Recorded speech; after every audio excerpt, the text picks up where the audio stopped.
Mobil box ini seharusnya hanya membawa sayuran, tapi saat petugas membuka pintu belakangnya, bau anyir langsung menyeruak.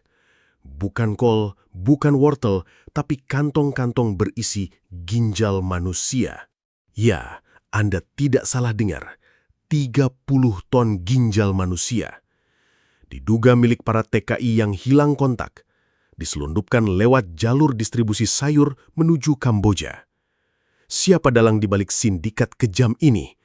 Bagaimana mereka bisa mendapatkan organ dalam jumlah sebanyak itu? Dan yang lebih penting, masihkah ada korban yang bisa diselamatkan?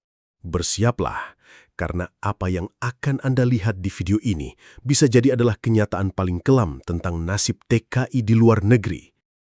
Pagi itu, jalan lintas Sumatera di wilayah Tulang Bawang, Lampung masih diselimuti kabut tipis. Udara lembab, truk-truk besar menderu satu demi satu melintasi pos pemeriksaan rutin yang digelar oleh tim gabungan Polres dan Dishub. Razia kendaraan kali ini awalnya dianggap biasa saja, bagian dari pemeriksaan rutin angkutan berat pasca libur panjang.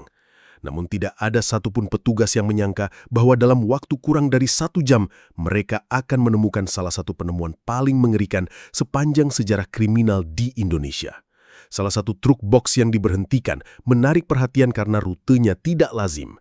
Dari gudang distribusi sayur di Waijepara menuju Medan, tapi memutar arah lewat Tulang Bawang. Truk itu dikemudikan oleh pria bertubuh tambun bernama Wandi Sutrisno, sopir freelance berusia 41 tahun asal Bekasi. Ia terlihat gugup saat diminta membuka bagian belakang truk. Beberapa kali ia berusaha berdalih bahwa muatannya adalah sayur basah cepat rusak yang harus segera dikirim ke rumah makan besar di Medan.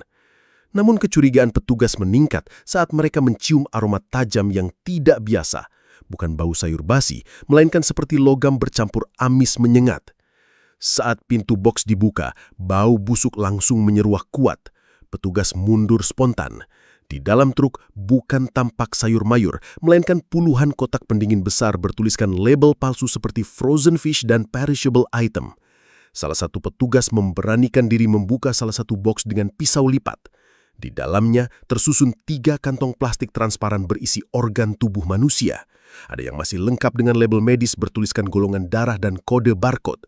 Awalnya mereka tidak yakin, tapi seorang anggota medis dari tim pengamanan segera memastikan, ini ginjal manusia dan ini bukan 1-2, ini puluhan bahkan mungkin ratusan.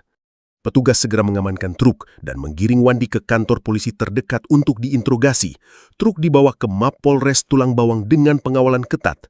Begitu isi seluruh box dibuka, ditemukan total 129 kotak pendingin, masing-masing berisi 10 hingga 15 kantong organ. Berdasarkan perhitungan awal, total berat muatan mencapai hampir 30 ton dengan estimasi jumlah ginjal mendekati 2.000 unit organ. Berita ini langsung meledak ke media nasional.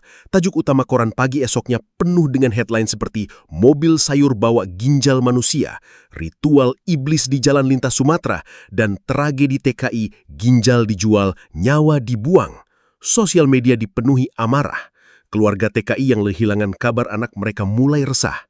Kecurigaan lama kini terasa masuk akal. Di ruang interogasi, Wandi mengaku bahwa ia hanya sopir bayaran. Ia tidak tahu isi muatan secara rinci. Ia dihubungi oleh seorang pria yang hanya dikenalnya dengan nama samaran Pak Hendra yang memintanya mengangkut box dari gudang beku di Waijepara menuju gudang transit di Medan. Honor 7 juta ditransfer penuh sebelum berangkat. Tidak ada pemeriksaan muatan karena semua sudah dibereskan oleh orang dalam. Namun ketika polisi menekan lebih jauh, Wandi mengaku bahwa ini bukan pertama kalinya ia membawa muatan dari tempat yang sama. Biasanya box pendingin juga, tapi saya nggak pernah buka. Dulu katanya makanan laut, beku, tapi nggak pernah saya cium bau aneh kayak sekarang. Ia mengaku berkeringat dingin. Dari keterangan ini, polisi mulai menelusuri alamat gudang di Waijepara yang disebut Wandi.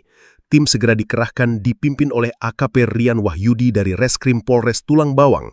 Saat mereka tiba di lokasi, mereka menemukan sebuah bangunan kosong dengan pagar berkarat dan CCTV yang dicongkel. Tetangga sekitar menyebut bangunan itu hanya aktif malam hari dan banyak truk masuk tanpa identitas jelas. Kadang pagi-pagi ada darah netes dari belakang truk, ujar Pak Midun, peternak ayam yang tinggal tak jauh dari lokasi. yang membuat merinding. Di dalam gudang itu ditemukan meja operasi darurat, alat medis, dan beberapa kasur dengan bercak darah. Selain itu, polisi juga menemukan dokumen pengiriman berlogo perusahaan ekspedisi asal Kamboja dan catatan nama-nama yang diduga korban. Sebagian besar nama itu berasal dari Jawa, Nusa Tenggara, dan Sumatera yang semuanya memiliki satu kesamaan, status sebagai TKI non-prosedural yang dilaporkan hilang kontak dalam 2 tahun terakhir.